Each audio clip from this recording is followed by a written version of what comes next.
अशी महान व्यक्ती कलेडोनच्या या नगरीमध्ये जन्माला आले।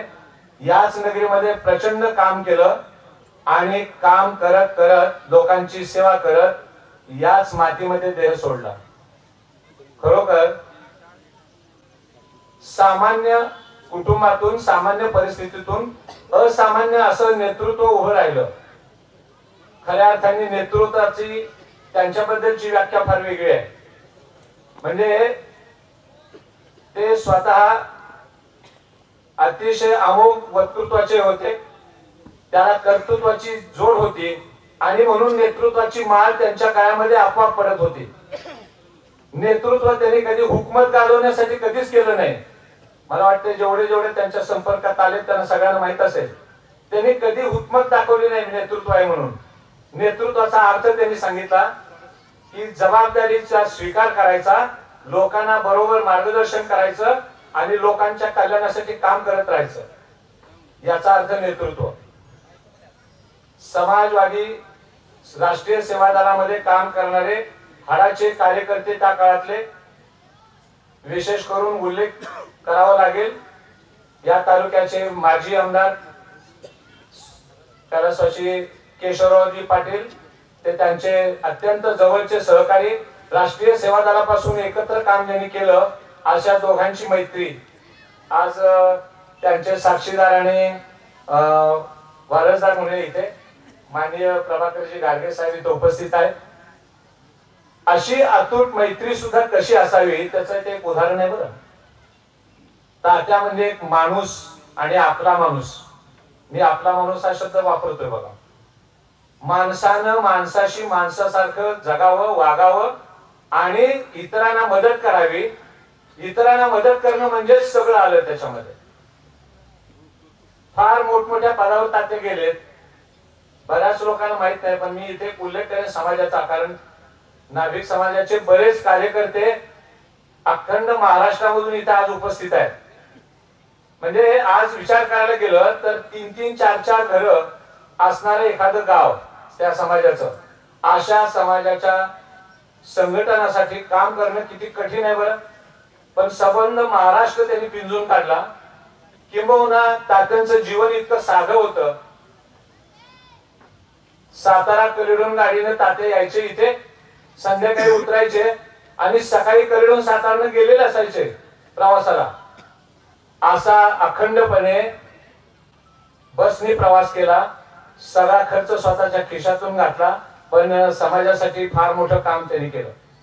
समाजासाठी काम करताना त्यांचे जवळचे स्नेही त्या काळचे राष्ट्रीय सेवा दलातले काही जण म्हणायचे की बघा तात्या काय एका समाजाचे नाहीत बरं, तुम्ही त्यांचा समाजाच्याकडनं सत्कार करताय, तात्या सगळ्या समाजाचे आहेत, हे त्यांचं सगळ्यात मोठेपण आहे.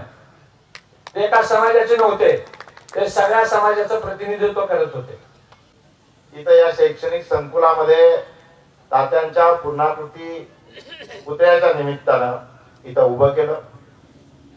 निश्चितपणानं तात्या हे या विभागातल्या समाजाचे एक भूषण होते.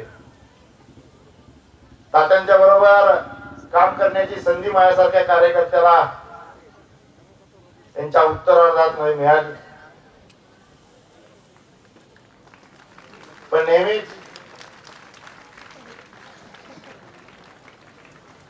समाजाच्या प्रती, सर्वसामान्य माणसाच्या प्रती, तळागाळातल्या माणसाचा विचार करणारं एक व्यक्तिमत्व म्हणजे साळुंखे तात्या होय. मला आठवतं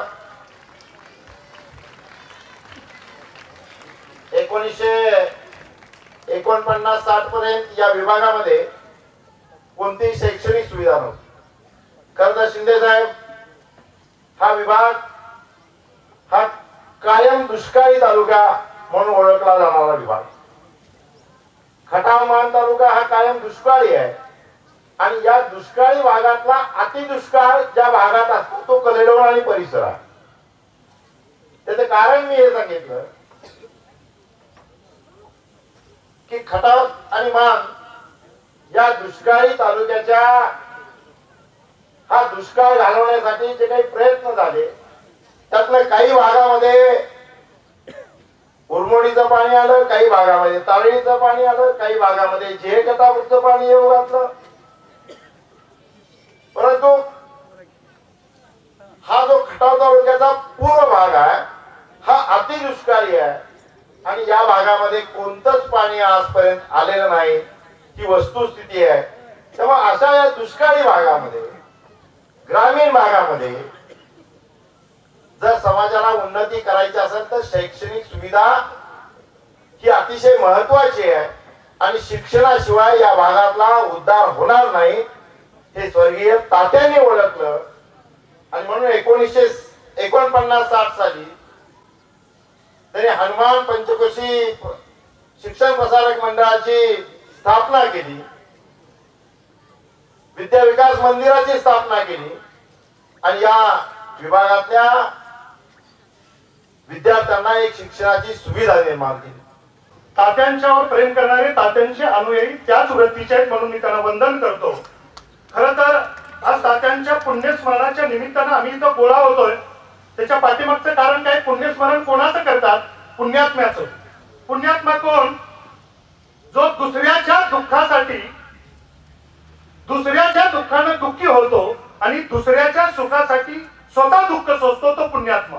आज तात्यांच्या पुण्यस्मरणाच्या निमित्तानं आम्ही सगळी इथं जमतोय. खरं बघायला गेलं तर मी फक्त खूप कमी वेळात 1.5 मिनिटात मी माझं भाषण संपवणार. मी माझ्या भाषणाची खोली लांबीनं भरून काढणार नाही.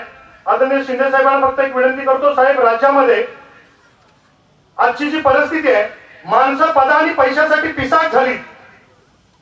माणसाला भगवंताचा गुलाल आणि निवडणुकीचा गुलाल त्यातला फरक कळायचा बंद झालाय. समाजामध्ये जात वारा भावकी बुडकत टाक पडलेत. गावच्या ग्रामदैवतावर दानवी संकटाच्या सावल्या पडल्या. माणुसकीची अब्रू पायदळीत तुडवली जाते.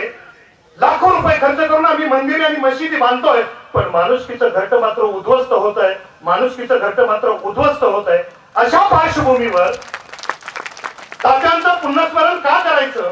त्याच्या पाठीमागचं कारण आहे रवींद्रनाथ टागोरांची एक सुंदरशी कविता आहे. मावळतीला निघालेल्या सूर्याला हरेक संध्याकाळची फिकीर असते. मावळतीला निघालेल्या सूर्याला हरेक संध्याकाळची फिकीर असते की मी गेल्यानंतर या पृथ्वीचा प्रकाश वाचून काय होईल. त्यावेळेला दूर कुठेतरी एक पंक्ती तेवत असते, ती सूर्याला दिलासा देत असते, तू गेला तर मी उद्याच्या सूर्योदयापर्यंत तेवत राहील, कारण प्रकाश अंधाराचा नाश करतो, यावरचा लोकांचा विश्वास कायम ठेवीन. मी तेवत राहीन, मी तेवत राहीन, मी तेवत राहीन. आदरणीय शिंदे साहेब, तात्यांच्या विचाराचा, वाणीचा आणि वर्तनाची जी ज्योत आहे, त्यांना अभिवादन आचरणातून करणारी जी पिढी तयार होते, अशा पिढीमध्ये हे आचरण त्यांच्या स्थिरस्थानी हृदयामध्ये एक स्तंभासारखं उभं राहावं, या भूमिकेने आपण आज त्यांचं स्मरण करतोय. या खटावच्या जडणघडणीमध्ये, या खटावच्या इतिहासामध्ये हनुमंतराव साळुंखे यांचं एक आगळं वेगळं स्थान आहे. या तालुक्यामध्ये काम करत असताना तात्या पेशाने शिक्षक होते. ते सुरुवातीच्या काळामध्ये कोकणामध्ये शिक्षकामध्ये काम करत होते. या तालुक्याच्या 1957 साली त्यावेळी प्रजा समाजवादी पार्टीमधून असणारे केशवराव पाटील यांचे त्यांचे फार जवळचे संबंध आले. 57 साली ते आमदार या तालुक्यात झाल्यानंतर त्यांनी आपली नोकरी सोडून कंडोण्या गावी समाजवादी पक्षातून समाजवादाच्या याच्यातून समाजसेवा करण्यास सुरुवात केली. आणि त्यानंतर या गावामध्ये कंडोनमध्ये या असणाऱ्या खटावच्या पूर्व भागामध्ये हे विद्या विकास मंडळ यांच्या माध्यमातून विद्यालय सुरू केलं 1959 साली. त्यापासून त्यांचा त्या तालुक्याशी कायमचा आणि जवळीचा संबंध राहिला. शाळेबरोबरच केवळ शाळा न बघता आपला समाज घडला पाहिजे. तो त्यांचा असणारा समाज नव्हे तर पूर्ण त्या भागात असणारा शेतकरी असो गोरगरीब असो या समाजाला घडवण्याचं, त्याला शिक्षण देण्याचं काम तात्याने आपल्या आयुष्यभर केलं. त्या खटावच्या राजकारणामध्ये 59 पासून ते हयात असेपर्यंत या तालुक्यामध्ये वेगवेगळ्या ठिकाणी ते काम केलं. कधी सत्तेची किंवा खुर्चीची त्यांना कधी अशा किंवा त्यांच्या मनामध्ये फार मोठं मला हे निवडणुका लढवायच्या काय ते मिळवायच्या अशी भावना न ठेवता मला काय ते घडवायचं आहे की त्यांनी कायमची आपल्या जीवनामध्ये कल्पना ठेवून त्याप्रमाणे अनेक जणांना घडवण्याचं काम केलं. एका उत्तुंग असा व्यक्तिमत्वाचं स्मारक आपण सगळ्यांनी मिळून ताकदीनं उभं केलं. त्यांच्या विचाराचं स्मारक आपण उभं केलं. पण आपल्या सगळ्यांना या स्मारक समितीचे सगळे पदाधिकारी, पवारसाहेब आपण आहात, आपले सगळे सहकारी असतील, हनुमान शिक्षण प्रसारक मंडळाचे सगळे सहकारी असतील, आपल्या सगळ्यांना मदत करणारे सगळेच, ज्यांनी ज्यांनी मदत केली ते सगळेच असतील, या सगळ्यांना मनापासून धन्यवाद देतो. तात्यांच्या नंतर तात्यांचा विचार, तात्यांचे आचार जीवन ठेवण्याचं काम या आपण स्मारकाच्या माध्यमातून आपण करतायत. त्याला मी मनापासूनच्या शुभेच्छा देतो. आपलं मनापासून कौतुक करतो आणि आपल्याला मनापासून धन्यवादही देतो. या ठिकाणी उपस्थित असलेले आमचे पत्रकार बांधव, मोठ्या संख्येने उपस्थित असलेले आमच्या महिला भगिनी, तात्यांच्या विचारावर प्रेम करणारे सगळेच या ठिकाणी उपस्थित असलेले ज्येष्ठ नागरिक बंधू भगिनी, विद्यार्थी बंधू आणि आपण उपस्थित सगळ्या बांधवांनो, या ठिकाणी उपस्थित असलेले आमचे संजयचे साळुंखे असतील, त्यांचे बंधू असतील, त्यांचे कुटुंबीय असतील, तात्यांचे सगळेच कुटुंबीय की त्यांनी तात्यांच्या विचाराचा वारसा, जे तात्यांनी उभं केलेलं हे सगळं पुढे घेऊन जायचा मनापासून प्रयत्न करतायत. सगळेच तात्यांचे कुटुंबीय आणि आपण बंधू आणि भगिनी, मला मनापासून या ठिकाणी आनंद होतो. जरी आज तात्या आपल्या सोबत नसले, तात्यांचे विचार आजही आपल्या सगळ्यांच्या मध्ये जिवंत आहे. अनेक लोक समाजामध्ये होतात, अनेक घटक समाजामध्ये घडतात आणि जिवंत असल्यानंतर त्यांचं अनेक ठिकाणी कौतुकही केलं जातं.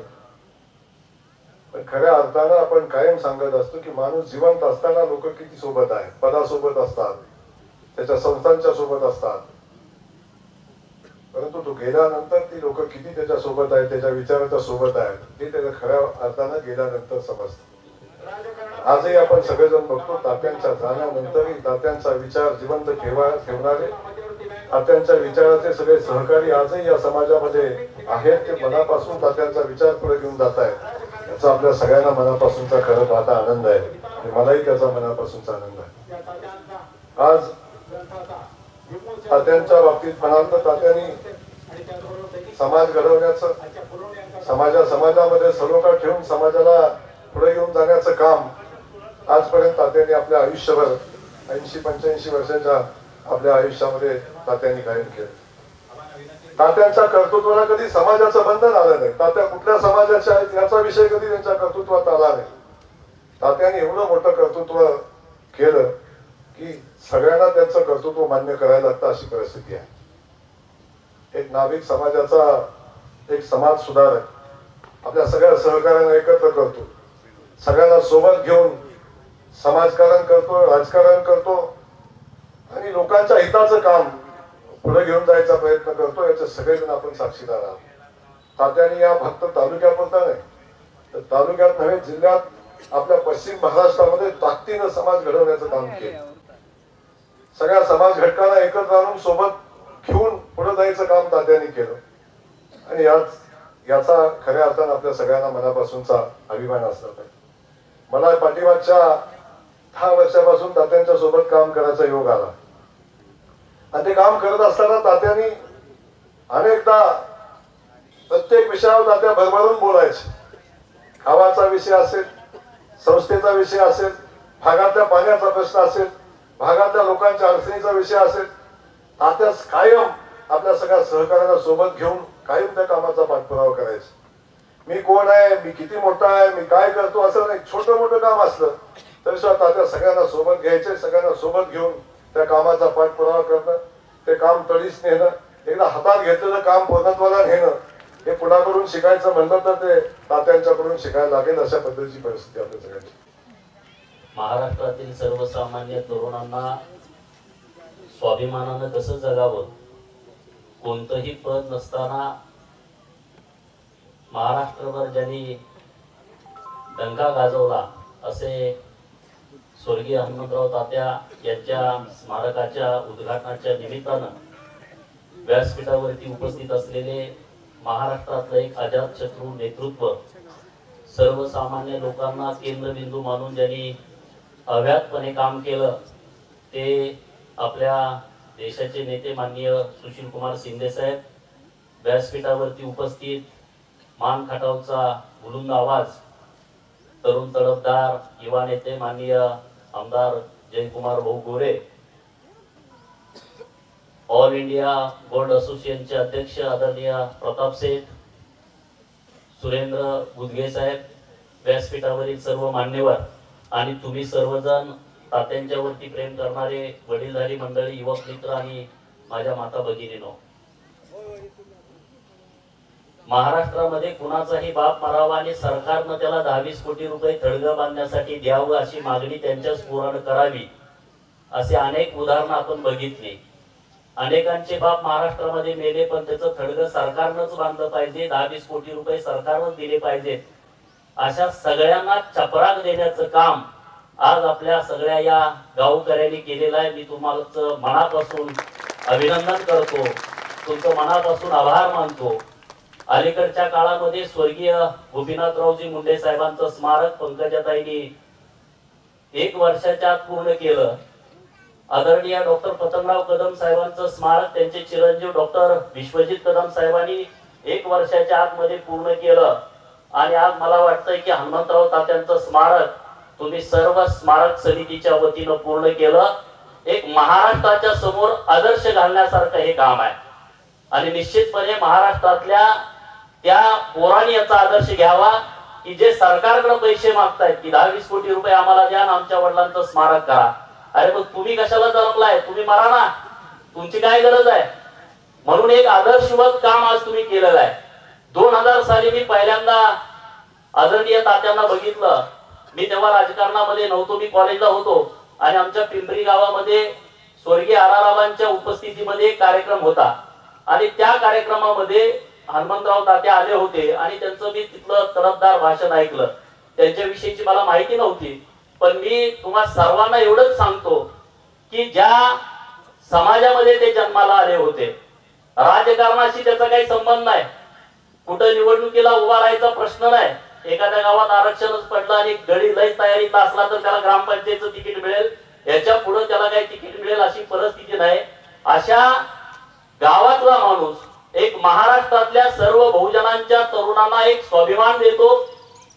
महाराष्ट्रातल्या पोरांना लढावं कसं, जगावं कसं, काम कसं करावं याची एक दिशा देतो. आणि तो माणूस आपल्या गावातला असतो, आपल्या भागातला असतो, याचा सार्थ अभिमान माझ्यासारख्या कार्यकर्त्याला निश्चित आहे. जयभाऊनी त्यांच्या भाषणामध्ये सांगितलं तात्यांच्या विषयी. आणि मी तुम्हाला सगळ्यांना विनंती करतो, राजकारणात काय मिळतंय त्यापेक्षा आपण कशा पद्धतीनं काम करतोय, कुठल्या विचारानं काम करतोय, हे फार महत्वाचं आहे. आणि ते विचार हनुमंतराव तात्यांनी आपल्या सर्व लोकांच्या समोर घालून दिलेले आहेत. ज्यांना ज्यांना राजकारणात समाजकारणात काम करायचं आहे त्यांनी तात्यांचा आदर्श डोळ्यासमोर ठेवावा. पण आज मी ह्या कार्यक्रमाला यायचंच असं ठरवलेलं. कारण एकदा मुख्यमंत्री असताना ह्या शाळेचं उद्घाटन करण्याकरता मला तात्यांनी बोलावलं होतं. पण त्या दिवशी मला दिल्लीमध्ये बोलावणं आल्यामुळं मी त्या दिवशी येऊ शकलो नाही. आणि म्हणून ती माझ्या मनामध्ये खंत होती. पण आता तिथं माझ्या नावाचा बोर्ड बघितला. मी नसताना देखील माझ्या नावाचं तिथं बोर्ड लावलेलं आहे. त्याबद्दल तुम्हाला मनापासून धन्यवाद. म्हणजे मी एकेकाळी मुख्यमंत्री होतो हे सांगण्याकरता तरी तिथं आठवण राहील. खरं म्हणजे त्या कलेडोनला तुम्ही, हे विद्वानांचं गाव आहे. एकीकडे बाबासाहेब भोसले महाराष्ट्राला मुख्यमंत्री दिला, दुसरे शिवाजीराव भोसले महाराष्ट्राच्या सारस्वताला तुम्ही विद्या प्रदान करणारा अशा प्रकारचा एक विद्यादान देणारा नेता दिला. आणि तिसरे आमचे साळुंके साहेब, हे आमचं सगळं जीवन, दबलेल्या लोकांचं जीवन, त्याला एक ऊर्जितावस्था देण्याचं काम या कलेडोननी केले. हा सगळा जर परिसर जर पाहिला, आज मला आठवण येते, गुदगे साहेब असतील, माझे मित्र होते, आमच्या बरोबर आमदार होते, शिंदे पाटील होते. आणि मी एक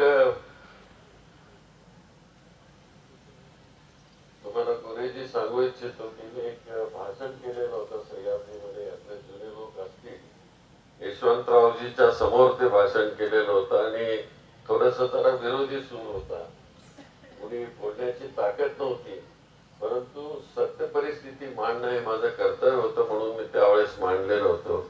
तर पहिल्या वेळेस शिंदे पाटील, गुदगेजी आणि विलास काका म्हणाले की कुणाची हिंमत झाली नसती, पण सुशील कुमार तिथं मांडली ही भूमिका. आणि नंतर यशवंतराव मोठ्या मनाचे होते, खूप मोठ्या मनाचे होते, एक समाजवादी विचारसरणीचे पक्के विचारवंत होते. रॉयस्ट विचारसरणी या देशाला पुढे घेऊन जाईल अशा प्रकारची विचारसरणी त्यांची होती. आणि त्यांनी नंतर सांगितलं आणि ते कृतीत आणलं. मी तो सगळा इतिहास सांगत नाही, पण हा इथला सगळा जर भाग बघितला तर मी अनेक वेळेस इथं आलो. आज मला आमच्या जगताप साहेबांची आठवण येते. सभापती होते आमचे शंकररावजी, ते ह्या समाजातले. किती कर्तृत्वान माणसं, एक एक आपलं क्षेत्र त्यांनी निवडलं आणि समाज उभे करण्याचं काम केलं. हनुमंतराव ते राजकारणात आले नाहीत, आले थोडेसे, पण तिथं टिकले नाही. कारण राजकारणात येणारा माणूस आणि टिकण्याकरता म्हणून जे काय लागतं ते त्यांच्यात नव्हतं. माणूस चुळबुळे असल्याशिवाय राजकारणामध्ये यशस्वी होत नाही. पण हनुमंतराव काय तसे नव्हते, सभ्य होते. त्यांचा पिंडच हा समाजवादी समाजरचनेतून आलेला, की ज्या मुशीतून ते तयार झाले की त्यावेळेस डॉक्टर लोहिया, नागर गोरे प्रधान, महाराष्ट्रामध्ये यशवंत जोशी, अशा लोकांनी या महाराष्ट्राला आणि देशाला घडवण्याकरता म्हणून साने गुरुजींचं नाव मला विसरता येणार नाही. कारण शाळेच्या मुलांच्या पासून त्यांनी पिंड घडवण्याचं काम केलं. त्या मुशीत तयार झालेले आमचे साळुंके साहेब होते. ते पुण्याच्या अनाथ विद्यार्थी वसतिगृहामध्ये होते. आणि त्या अनाथ विद्यार्थी गृहामधले कोण होते संचालक? सगळे नागर गोरे होते, यशवंत जोशी होते, प्रधान होते. आणि ह्यांचा सगळ्या विचाराचा पगडा त्यांच्या मनावर होता आणि देशाचं स्वातंत्र्य मिळाल्यानंतर एकीकडे प्रगतीचा वेग होता,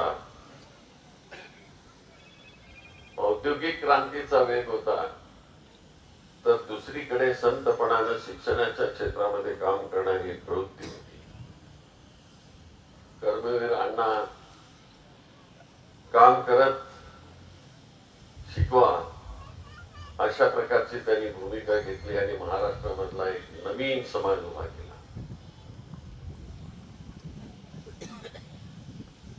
जेव्हा महाराष्ट्राचा इतिहास मी वाचतो, बघतो, पाहतो, तर महाराष्ट्राला घडवणारी ही मोठी माणसं, यशवंतरावांच्या सारखा एक बेलिपाचा मुलगा आपल्या स्वतःच्या कर्तृत्वाने एवढा मोठा झाला की त्याचं जगभर नाव झालं. हा सातारा आहे. साताऱ्याची ही भूमी इथं कणखर नेतृत्व देणारी भूमी आहे आणि त्याचबरोबर समाजवादी विचारसरणी देणारी आहे. जसं यशवंतरावांनी रॉईस वाचला, रॉय, आणि त्या रॉईस एका कम्युनिस्ट आणि रॉईस त्यांच्यामध्ये काही फरक नसा, त्यावेळेस ते करत नसत. पण कम्युनिस्ट एका प्रखर विचाराने आलेले होते, पण रॉईस हे थोडे संत विचाराने आलेले होते. त्यामध्ये तर्कतीर्थ, लक्ष्मण शास्त्री हे देखील आपल्या सातारचे होते.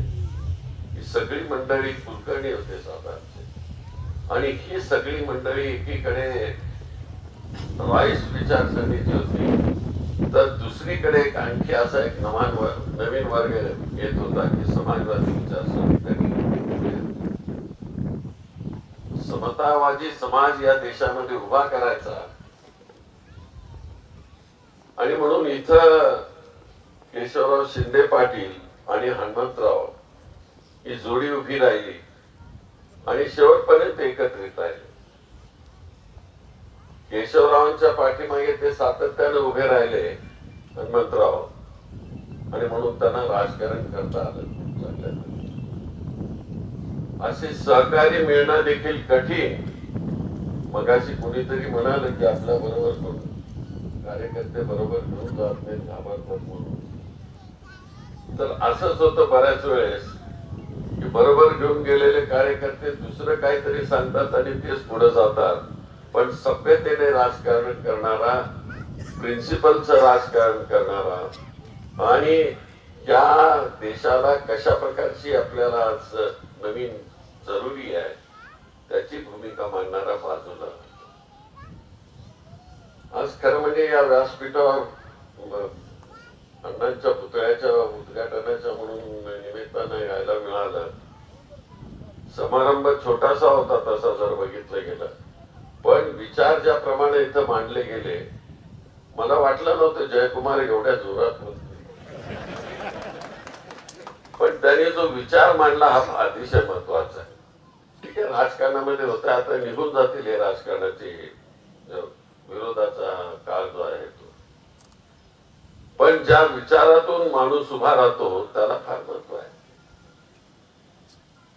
इथे एकीकडे जर पाहिलं तर आबा किसनवी, इकडे पाहिलं तर हनुमंतराव, तिकडे पाहिलं तर रत्नापांना कुंभार, तिकडे धुळ्याकडे पाहिलं तर व्यंकटराव धोबी. कुठल्या समाजाचे लोक होते? देशाच्या स्वातंत्र्याकरता म्हणून त्यांनी आपलं सर्वस्व दिलं आणि देश उभा केला. पण त्यांना काय मिळालं आयुष्यात? पंडित धर्मा पाटलाने देखील आयुष्यभर त्यांना काही कधी एमएलए मिळालं नाही.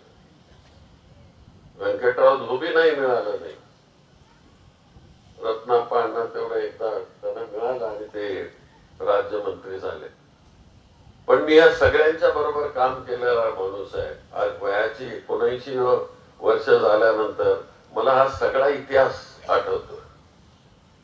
70 वर्षात काय झालं नाही म्हणणाऱ्यांचा इतिहास आठवतो, आणि 70 वर्षात केवढं भव्य अशा प्रकारचं काम केलं तोही इतिहास आठवतो.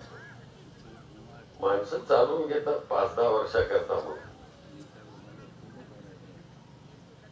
पण जे इतिहासाचे ठसे जे ठेवलेले असतात ते कधी पुसत नाहीये. आणि इतिहासाच्या सामाजिक चळवळीचा इतिहास ठेवणारे हनुमंतराव होते. त्यांनी शिक्षणाच्या क्षेत्रामध्ये पाऊल उचललं.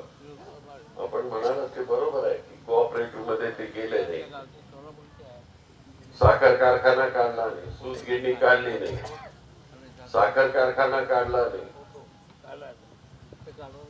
संस्था तेवढी एकच संस्था उभी केली भरमसाठ नाही.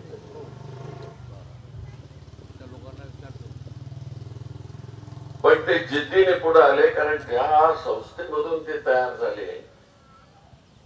एक विद्यार्थी म्हणून ते खान अब्दुल खान गफार खानच्या संरक्षणाकरता म्हणून इथून भारतातून गेले, आपल्या तिथे दिल्लीत गेलेले होते. पण दोघे माणसं नेमलेली होती त्यांच्या रक्षणाकरता, त्यात हनुमंतराव एक होते. आणि त्यांना त्यावेळेस महात्मा गांधींच्या नेतृत्वाखाली खान अब्दुल गफार खान एक आमच्या स्वातंत्र्य लढ्यातील फार मोठा नेता होता. आणि त्यांचं रक्षण करणं हे कार्यकर्त्यांचं काम होतं. त्या काळी एसपीजी किंवा आता आमच्या पुढे मागे पोलीस असतात अशी काही व्यवस्था नव्हती. पण त्या नेतृत्वाने सांगितलं मला काम, म्हणून ते तिथे गेले आणि त्यांचं रक्षण करण्याचं काम केलं. हनुमंतरावांनी ज्या दबलेला समाज आहे, नाभिक समाज, खेडेगावामध्ये पाटावर बसून हजामत करणारी ही सगळी मंडळी, त्यांना एकत्रित करण्याचं काम केलं. समाजामधले खालच्या वर्गातली माणसं, बलुतेदार माणसं, त्यांना स्वाभिमानानं उभं करणं हे शिक्षण क्षेत्राचं काम आहे. आणि त्याच्यातून आपण नवा हा भारत उभा करूया अशा प्रकारची त्यांची भावना होती. दुसरं नाही मात्र मी थोडस वाचन करत होतो. कोल्हापूरला जी नाभिक समाजाची संमेलन झालं, त्या समारंभामध्ये कर्पुरी ठाकूर यांना आणलेलं होतं. कर्पुरी ठाकूर हे बिहारचे मुख्यमंत्री आणि ते नाभिक समाजाचे होते. एक शर्ट, एक धोतर किंवा पायजामा असणारा हा नेता, काही ठेवलं नाही मागे आणि पुढच्याही पिढी करता काही ठेवलं नाही. अशा प्रकारच्या लोकनेत्याला तिथं आणलेलं होतं. अण्णा हेच करायचे की आपल्या समाजाला कसा फायदा होऊ शकेल. आणि त्या कोल्हापूरच्या सभेपासून त्यांनी 28 वर्ष नाभिक समाजाचे अध्यक्ष म्हणून त्यांनी सेवा केली. आज तिसरं पुण्यस्मरण आपण करतो आहोत. पण त्यांची आठवण ठेवत असताना आपण सगळे इथं आलात. आपला कालचा एक नेता,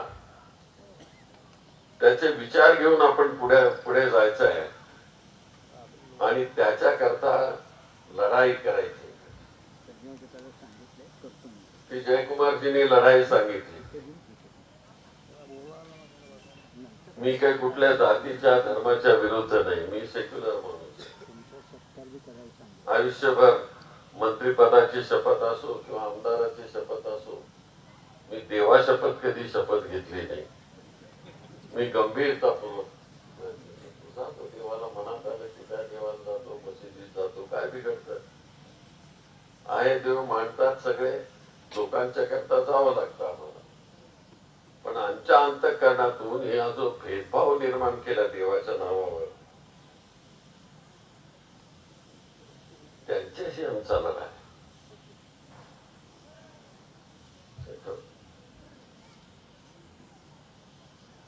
की जाती जातीमध्ये तेढ निर्माण करणं आणि महाराष्ट्राला खरं म्हणजे हा कलंक आहे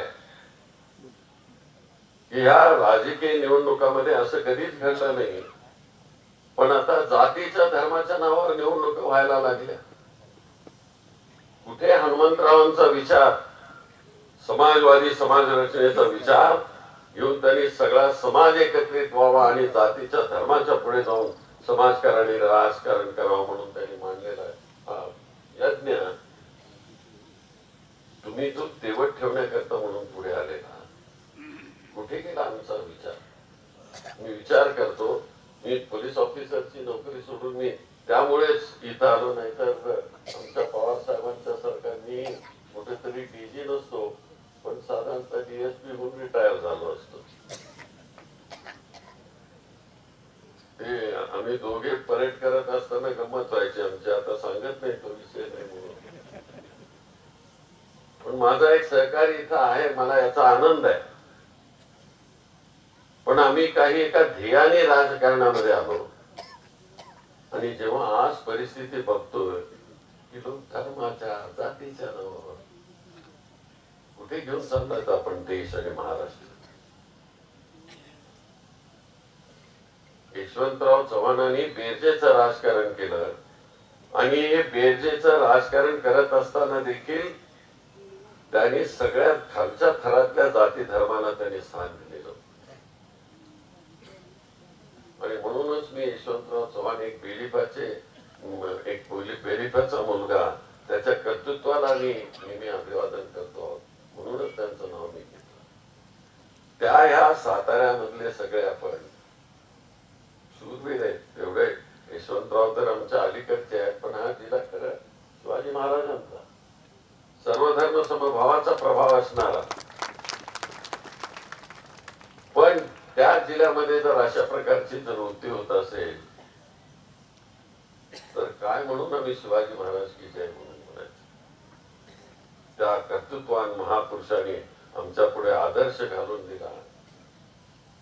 त्याच्या विचाराला मी काळीमा तर फासत नाही ना. याचं आत्मचिंतन करण्याची गरज आहे. जयकुमारनी फार चांगल्या शब्दामध्ये इशू मांडला. खरं म्हणजे मी म्हणणार होतो की मी 2 शब्द बोलून त्याच त्यांच्या भाषणानंतर निघून जातो, कारण एवढं चांगलं भाषण तुम्ही केलं होतं.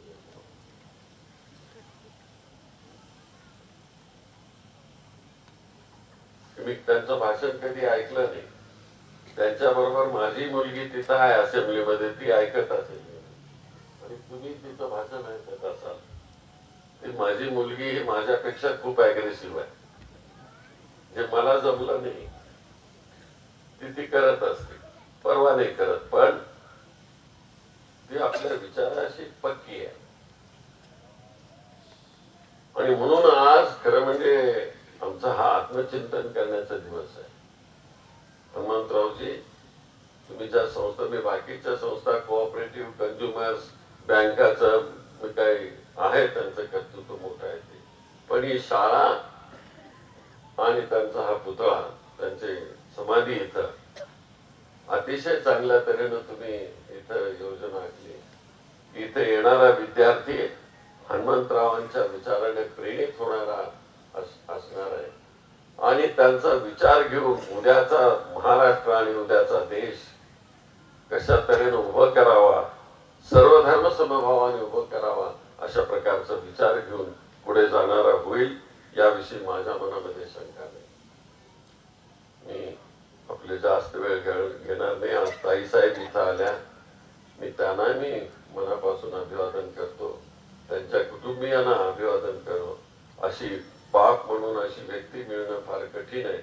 माझे तर वडील वयाच्या 5व्या वर्षी 7व्या वर्षीच वारलेले होते, त्यामुळे बापाचं काय कर्तृत्व आणि नेतृत्व मला मिळू शकलं नाही. पण असा पिता मिळावा की ज्याच्या विचाराने महाराष्ट्र समृद्ध व्हावा, अशा प्रकारचा आपल्याला पिता मिळालाय. तो विचार तुम्ही पुढे नेत आहात, याबद्दल तुम्हालाही मनापासून धन्यवाद. आपल्या आजचे अध्यक्ष पवार, डॉक्टर पवार, त्यांनाही मनापासून धन्यवाद. मला आज आठवणीनं तुम्ही इथं बोलावलं आणि मुख्यमंत्री असताना येऊ शकलो नाही, त्याची भरपाई करण्याचं काम एक मला दिलं तुम्ही आणि श्रद्धेने मी ते स्वीकारलं. याबद्दल तुम्हा सगळ्यांना धन्यवाद देतो. उद्घाटन झालं असं जाहीर करतो.